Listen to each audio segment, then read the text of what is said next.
I'm Cesar Concepcion. And I'm Nick Sessa, and we're the Channel 4's news team. It's second period. Do you know where your kids are? And I'm Josh Tedesco. If you give us 7 to 10 minutes of your time, we can take you through 1940s history. On December 7th, 1941, the Japanese Navy performed a surprise military attack on Pearl Harbor, a U.S. Navy base. The attack was intended to stop the U.S. from intervening with the Pacific. Over 2,000 Americans died, and over 1,000 Americans were wounded, and all of the 8 warships were damaged. 4 were sunk. FDR has said, "This day will live in infamy forever." I'm Nick Sessa. You stay classy, Little Falls.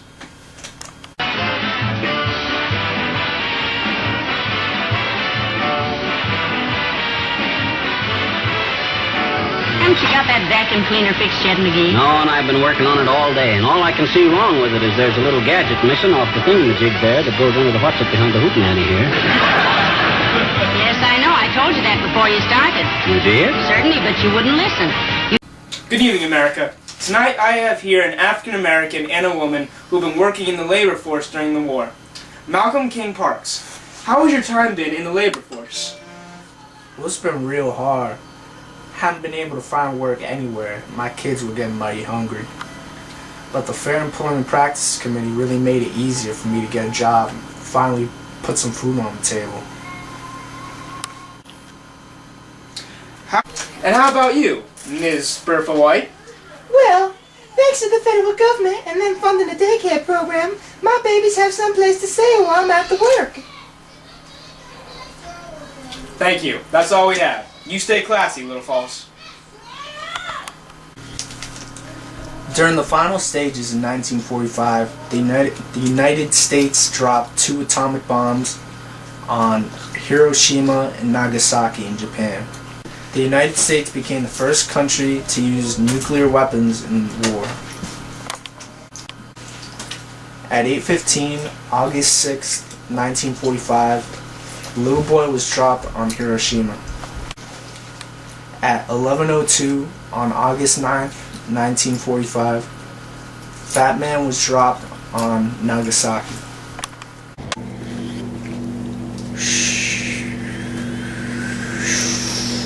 Drop it. Yeah!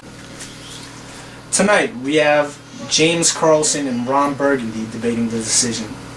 Carlson, we'll start with you. How do you feel about the bombing? Well, Mr. Schiefson, I say that the bombing was completely unnecessary. Also, many civilians were injured during this bombing, and the United States only wanted revenge against Japan for Pearl Harbor. These people didn't have to die. The effects of this bombing have lasted even until now. The level of power this bomb has should have never been released. That's an interesting perspective. What do you think, Ron Burgundy?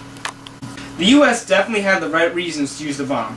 Using the bomb is definitely more logical to an invasion and saved many American lives.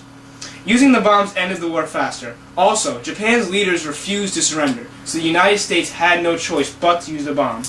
This is part of total war, so civilians had to die. Tonight we have a special treat for all you viewers out there. We have the very own Jackie Robinson here to talk about his life story.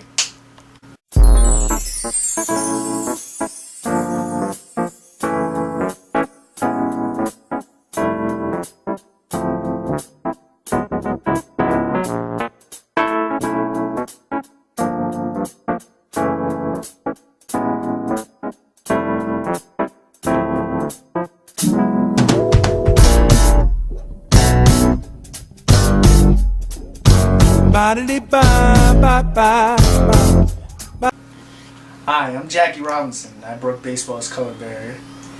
In 1947, I joined the Brooklyn Dodgers. I became the first African American to play since 1889. I faced a lot of racism and discrimination when I first started playing. At the end of my rookie season, I had 12 home runs, 29 steals, and a .297 average. In 1949, I was the National League's most valuable player of the year. That was a beautiful story, Jack. You're a beautiful person. Thank you for the interview. You're a beautiful person.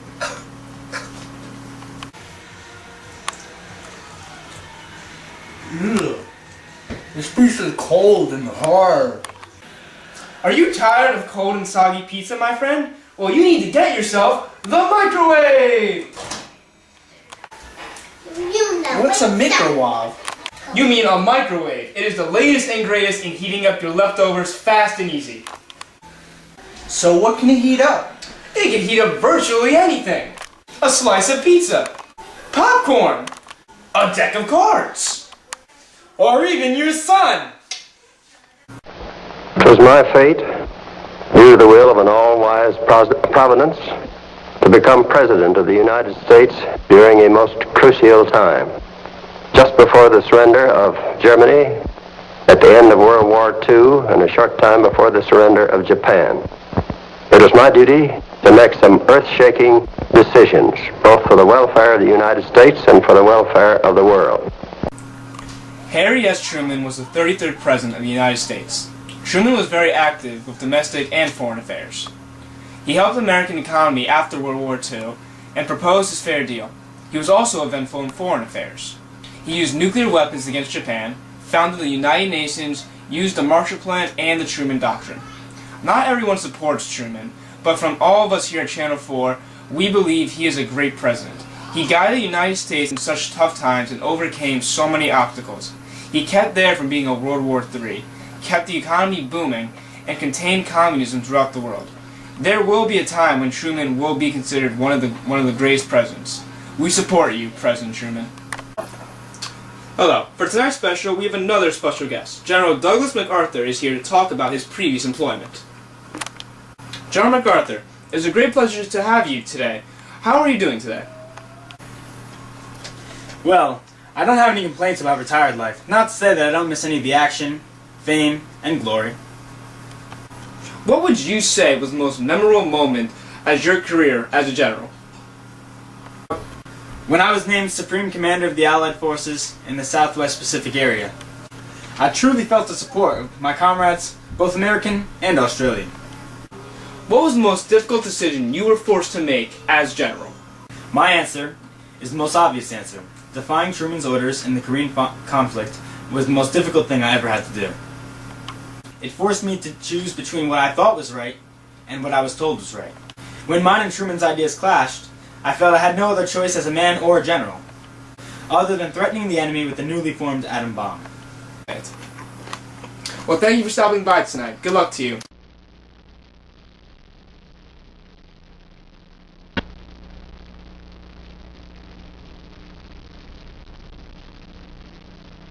Good evening, everyone. Today is March 15th, 1947, and we have breaking news. We have just received information that President Truman has issued Executive Order 9035, initiating a loyalty program for federal employees. It looks like the government isn't taking any chances during the second Red Scare.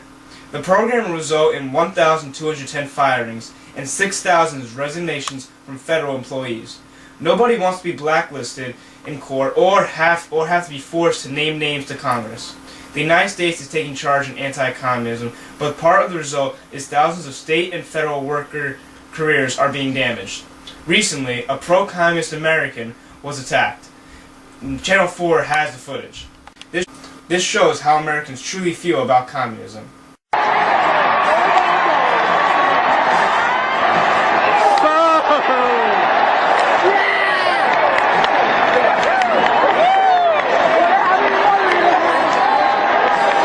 Ouch, that must have hurt. Thank you for tuning in. Until next time, I'm Nick Sessa. You stay classy, Mr. Block.